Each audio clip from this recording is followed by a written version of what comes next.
Hi everyone, this is Patsy. Hi, and this is Verena. Welcome to Binge Haseo, a place for any East Asian pop culture related content.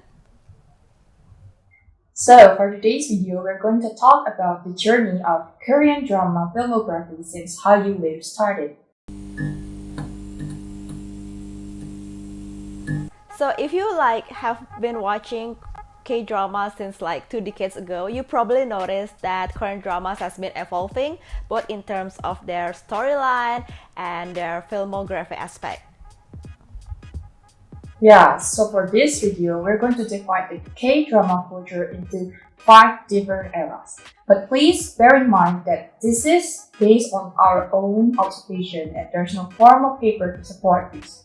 So let's get started. So, our first era marked the beginning of Hallyu in Asia Pacific, which started at the beginning of the millennium. It all started from the growing popularity of Korean pop culture around East Asia, where some contents were broadcast in China. Then, the breakthrough was from 2002 with the most best-selling drama, Winter Sonata, which its popularity spread into Asia Pacific and some people from around the world too. This popularity grew even faster with the broadcast of these dramas in various television in Asia Pacific countries. So the most iconic drama in this era include the Endless Love series, which one of the most famous one is of course Winter Sonata, and there also Dajanggum and Full House. As you can see in this era, the K-dramas focus mainly on the concept of true love, and they also try to portray the early concept of modern woman.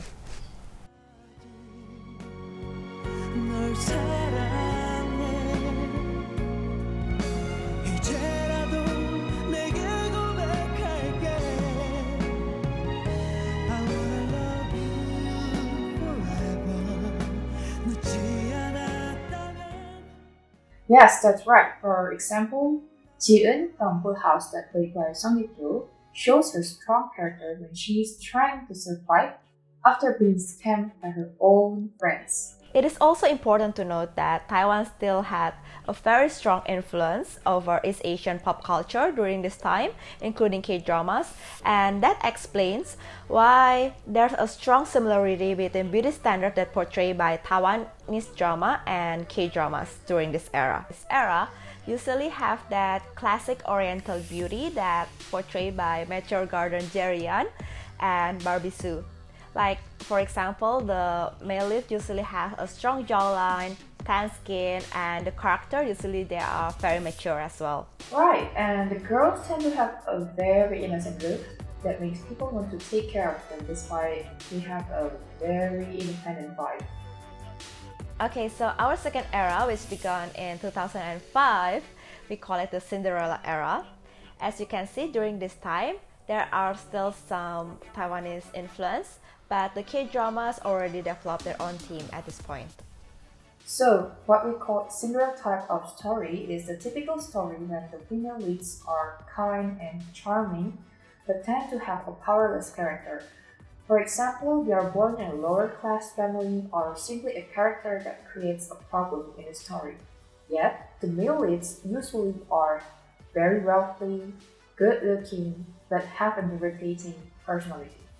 Thus, they prove that with those obstacles, they still can live a very happy romantic life.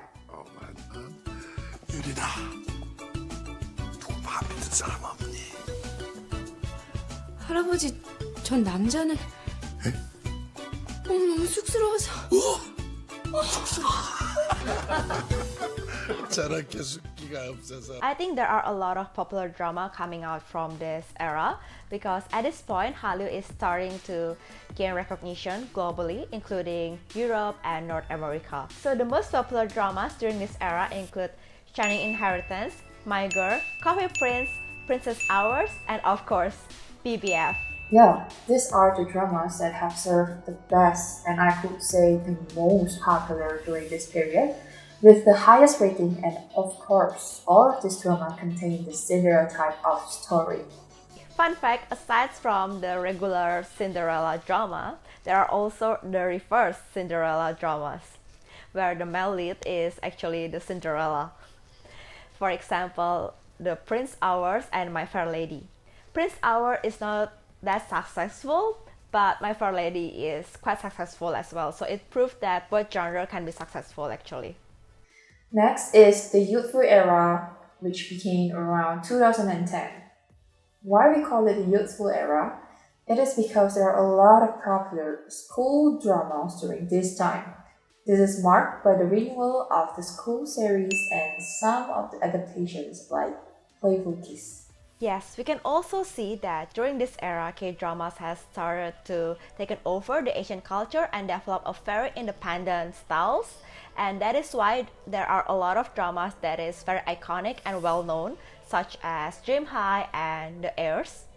And that is also why I think there are a lot of like Hallyu stars born during this era, such as Lee Min-ho, Kim So-hyun, and Kim Woo-bin. Yeah, and I also think that this is a youthful era because it started to explore some adventurous themes like action and fantasy, which shows their tendency to stay away from the classic Asian romance. Some of the most famous ones are The Healers and City Hunter. Yes, I would also like to point out that during this era, the K-dramas has started to define the current Korean beauty standard, which include Pretty Boy Vibe and Big Eyes for Girls, and the skin, I think, definitely significantly lighter than the previous era. Yes, and I also think that's why there are a lot of talks about the issue in this era. And some dramas like Birth of Beauty also touch some of these issues. 이런 미녀가 실제로 있겠어?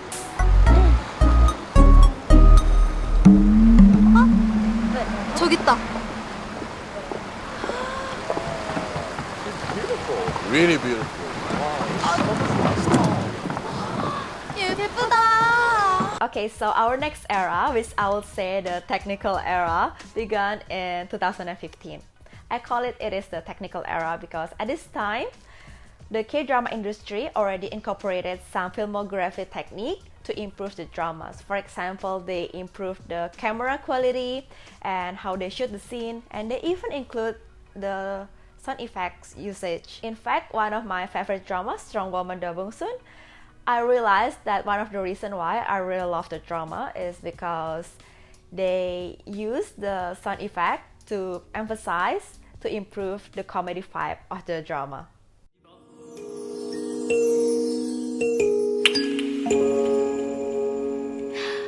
민민이라고 불러도 돼요? 아, 나 배고파. 밥 먹으러 가자. 갈까? 가요. 아, 맞다. 근데 아까 뭐 나한테 말하려고 했던 거 있지 않았어요? Yes, I think it is also important to mention that comedy has become more dominant in this era, and I think that's why the usage of sound effect has become more significant.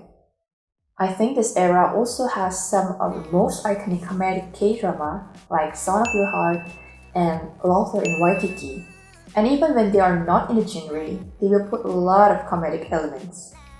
Yeah, aside from the technical aspect, I think the plot during this era has become more complex and the character become less dimensional. The story ideas become more diverse and fresh as well. There are more plot twists.